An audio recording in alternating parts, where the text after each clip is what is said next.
Hi, John. Thanks so much. Yeah, it's a big day in terms of news for Anduril Industries, but it's a big day this weekend, or a big weekend in general for news for defense more broadly. Palmer, great to have you on. Congrats on this new funding round. It comes on the heels of what's been a pretty busy year for Anduril. You've had some high-profile contracts awarded, particularly around your counter-drone technology. You've expanded into Australia as a market, and you've expanded into what are essentially robot submarines. What does this new capital enable Anduril Industries to do now? Well, we're going to keep doubling down on all of the same products that we've already been building, but we're also building a lot of new products. So across air, land, sea, subspace, or subsea and space. And some of these are things that we've been working on for years that we're just able to, really reinvigorate our development on. While a lot of other tech companies have been laying people off, we've been accelerating our hiring, and that's what we're going to be using most of this capital to do. Go out and hire great engineers who want to work on national security problems that matter. So how does that speak to the growth that you're seeing at Anduril right now, the fact that at a time where many tech companies are cutting costs, you are expanding and you are able to bring in capital and nearly double your valuation? Well, I think that if you look at national security, it's the most important industry in the world right now. While a lot of other industries are really struggling, we're seeing that the future of warfare is going to be defined not by these traditional systems that are very exquisite, very expensive. There will always be a place for those systems.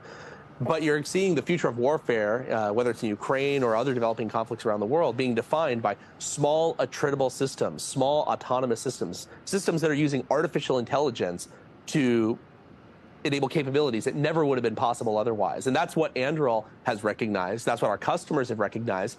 And, clearly, as of today, that's what our investors recognize, that the future of war is changing and that Anduril is better positioned than most to deliver what's actually needed. Yeah, I mean, you sort of touched on it. Ukraine is becoming a case study for how quickly some of these new technologies can be deployed, and certainly drone warfare, for example. I know an area that you're focused on is very much playing out on the battlefield there. How quickly can your products be deployed there? Are they going to be deployed there? Oh, I mean, we're actually already there. So we've been there since the first few weeks of the conflict. We continue to have people and hardware and software in Ukraine pretty consistently through the whole conflict. I was actually there just a couple months ago myself doing a resupply run and training Ukrainian armed forces operators on how to better use our systems to counter Russians. And so we're going to continue supporting Ukraine in that way. Deirdre, good to see you. In the past, you've talked about how big U.S. tech companies like Alphabet have been pressured by their employee base to not work super closely with government agencies, and it's allowed your company, Anduril, to fill a gap. In China, however, very different story, right? There's been more collaboration between public and private across tech and defense. I wonder how you see that playing out there, how that plays out now with the U.S. export restrictions on high-performance chips. How is that going to affect the development of defense technology in China?